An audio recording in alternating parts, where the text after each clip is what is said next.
పొంగులేటి నిజాలు దాచి అబద్ధాలు మాట్లాడుతున్నారన్నారు మాజీ మంత్రి హరీష్ రావు. మంత్రిగా కాకుండా రాఘవ కన్స్ట్రక్షన్ అధినేతగా పొంగులేటి మాట్లాడారని, అధికారులు చెప్పింది నిజమా, పొంగులేటి చెప్పింది నిజమా అంటూ ప్రశ్నించారు. పొంగులేటి కాదు పొంగులూటి అంటూ ఎద్దేవా చేశారు. పొంగులేటి కాదు పక్కా లూటి, ప్రభుత్వ ఆస్తులు కాజేయడంలో మేటి అంటూ సెటర్లు వేశారు హరీష్ రావు. అత్యంత పవిత్రమైనటువంటి డాక్టర్ బిఆర్ అంబేద్కర్ సచివాలయంలో పొగరులేటి మాటలు విన్నాం.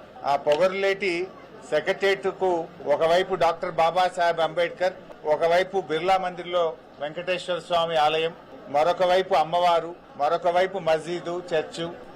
అంత పవిత్రమైనటువంటి సెక్రటేరియట్ లో కూర్చొని నిజాలు దాచి అబద్దాలు మాత్రమే మాట్లాడాడు ఆ పొగరులేటి మంత్రి. నిన్న ఆయన ఫ్రస్ట్రేషన్ చూస్తా ఉంటే, ఆయన బూతులు మాట్లాడే విధానం చూస్తా ఉంటే ఎంత డిఫెన్స్ లో పడ్డాడో స్పష్టంగా రాష్ట్ర ప్రజలకు అర్థమైంది. సరకు లేనప్పుడు, సమాధానం లేనప్పుడు తిట్లకు ఎత్తుకుంటారు. నిన్న ఆయన చెప్పిన కథలు, ఆయన మాట్లాడినటువంటి భాష, ఆయన బాడీ లాంగ్వేజ్, ఆయన ఎంత డిఫెన్స్ లో పడ్డాడో రాష్ట్ర ప్రజలందరూ కూడా గమనించారు. చాలా ఆయాసపడ్డాడు. అంటే నేనొక్కనే అవినీతి పరుణ్ణి కాదు, నా సహచర మంత్రులందరూ కూడా అవినీతి పరులే అని పాపం వాళ్ళందరినీ కూడా తన కంటిన బురద వాళ్ళందరికీ అంటించే ప్రయత్నం చేశాడు.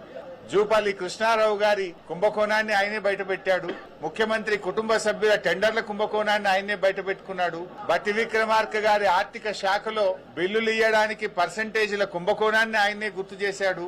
అంటే ఈ రాష్ట్రంలో జరుగుతున్న అవినీతి కుంభకోణాల చిట్టా చదివి, అరే నన్ను ఒక్కనే కాదు నా చుట్టూ ఉండే మంత్రుల కుంభకోణాలను కూడా రాష్ట్ర ప్రజలకు చెప్పే ప్రయత్నం చేసినాడు. అంటే ఆయన తాపత్రయము, ఆయన ప్రయాస అంతా కూడా నేనొక్కనే కుంభకోణాలు చేయలేదు, నేనొక్కనే అవినీతి పరుండు కాదు, రాష్ట్ర కేబినెట్ లో చాలా మంది ఉన్నారని తన బురద అందరికీ అంటించే ప్రయత్నం చేసినట్టుగా నిన్న ఆయన ప్రయత్నం కనబడ్డది. నిన్నటి ప్రెస్ మీట్ తో రాష్ట్ర ప్రజలకు ఒకటైతే అర్థమైంది, ఆయన పొంగులేటి కాదు పొంగు లూటి, పొంగు లూటి అనేటువంటి విషయం చెప్పకనే చెప్పిండు నిన్న. ఇప్పుడు ఇష్యూ సింపుల్ బై, ఇవాళ క్రషర్ కు సంబంధించి శాసనసభలో స్వయంగా రాష్ట్ర ముఖ్యమంత్రి చెప్పిండు. ఏం చెప్పిండు ముఖ్యమంత్రి? అరే మా మంత్రి గారి కంపెనీ రాఘవ కన్స్ట్రక్షన్ లో జరిగిన అవినీతిని, అవకతవకల్ని మా అధికారులే గుర్తుపట్టారు, మీరేం బయటకు తీయలే ప్రతిపక్షము, మా అధికారులు మేమే గుర్తుపట్టినాం, మేమే పెనాల్టీ వేసినాం, మేమే పైసలు కట్టించినామని ముఖ్యమంత్రి శాసనసభలో స్పష్టంగా చెప్పారు.